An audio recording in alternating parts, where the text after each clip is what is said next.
Hello friend, कैसे हैं आप सब। देखिए अभी हम टेंस के बारे में बताने वाले हैं आप लोग को। इसके पहले हम टेंस के 6 पार्ट को छोड़ चुके थे, ठीक है, जिसमें से हमारा जो था प्रेजेंट परफेक्ट कंटीन्यूअस टेंस के बारे में हम बता दिए थे। अभी अभी हम पास्ट पास्ट टेंस के बारे में जानेंगे कि पास्ट टेंस है क्या। ठीक है, तो चलिए शुरू करते हैं पास्ट टेंस के बारे में जानने के लिए। ठीक है, तो देखिए टेंस जो होती है ना वो समय सूचक होता है। ठीक है, ये है समय सूचक। इसको हम लोग समय सारणी पे भी व्यक्त करते हैं। तो देखिएगा ध्यान से, जब हम समय सारणी पे व्यक्त करते हैं तो कोई एक स्थान से गाड़ी चलना प्रारंभ करते हैं और इस स्थान पे आके रुकती है, तो पुनः इस स्थान से जो चलना स्टार्ट होता है तो ये फर्स्ट था और अभी यहाँ पे खड़ी है तो ये प्रेजेंट हो गया और ये क्या हो गया, पास्ट। ये प्रेजेंट,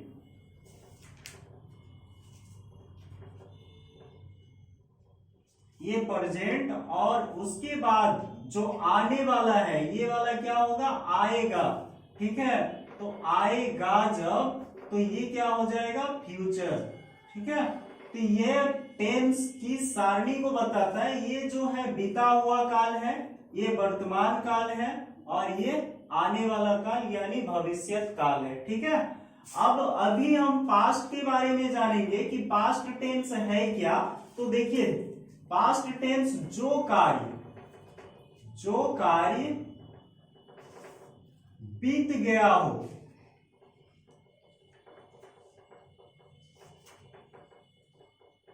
उस कार्य को पास्ट टेंस का समझा जाता है।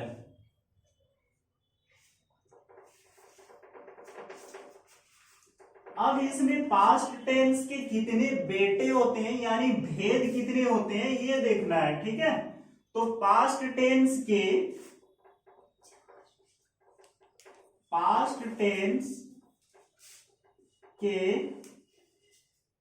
4 भेद होते हैं।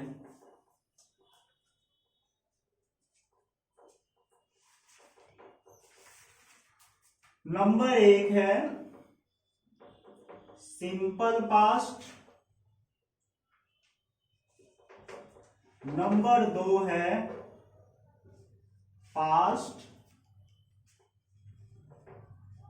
कॉन्टिन्यूअस, नंबर 3 है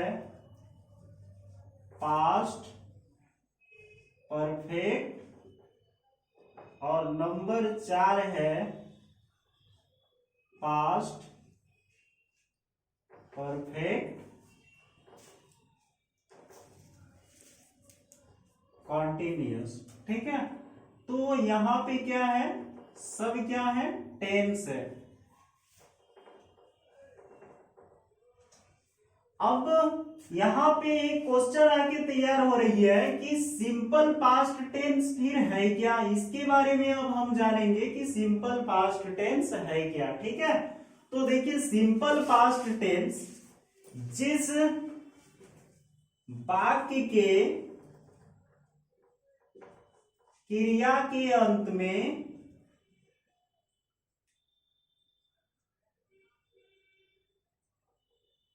या, ये, ई तथा, या था, ये थी या थी लगा रहे, तो वह वाक्य सिंपल पास्ट टेंस का माना जाता है। ठीक है, जैसे राम खाना खाया था।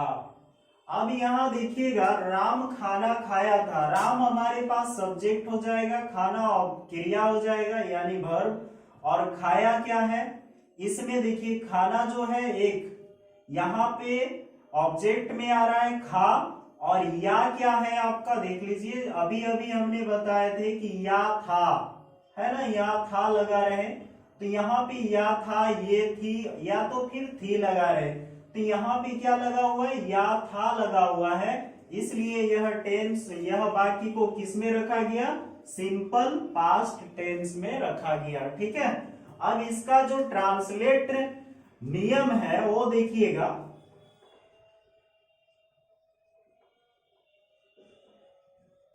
ट्रांसलेट रूल क्या होता है, तो subject plus V1 plus object. ठीक है, उसके बाद ये क्या, कौन सा सेंटेंस रहा हमारा, एसरेटिव,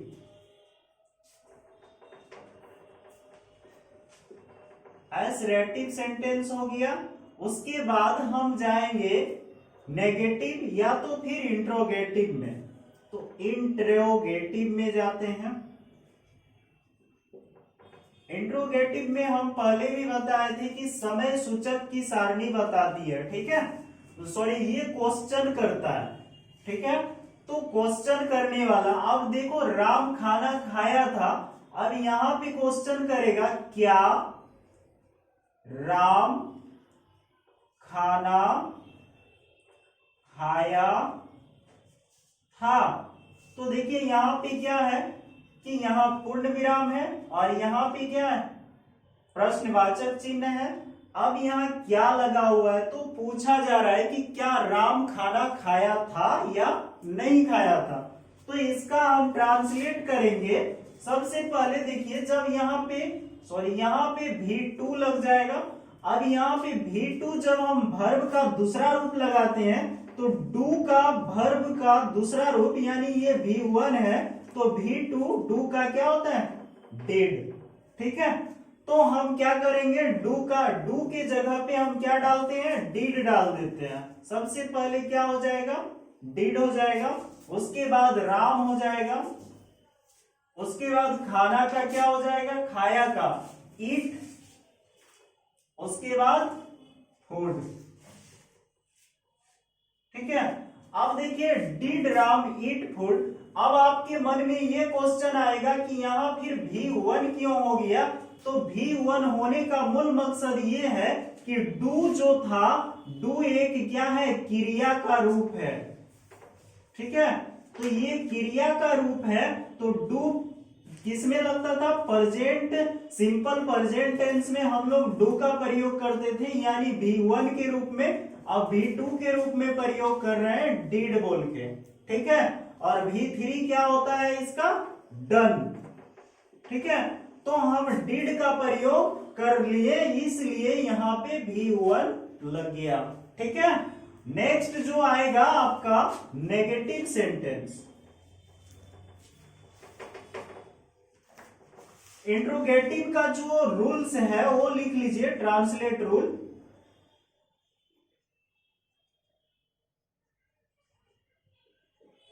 यहां पे डिड, सब में डिड लग जाएगा, उसके बाद आ जाएगा सब्जेक्ट, उसके बाद V1, उसके बाद फिर ऑब्जेक्ट। ठीक है, अब नेक्स्ट आपके सामने आ रहा है नेगेटिव सेंटेंस।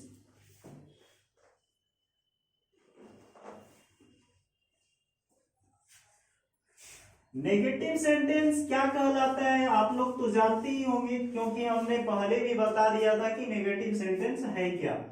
तो यहाँ पे क्या है कि इसमें बोला जा रहा था राम खाना खाया था, तो अब लिखना है राम खाना नहीं खाया था। ठीक है, अब देखिए यहां पूर्ण विराम डाल दिए, तो राम क्या किया, खाना ही नहीं खाया। ठीक है, तो यहां पे लिखना है Ram did not eat food.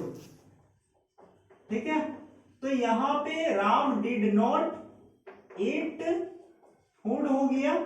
अब यहां पे क्या होना है, तो ये क्लियर कर रहा है। उसके बाद नेगेटिव का जो ट्रांसलेट रूल है वो वाला देख लीजिए क्या है।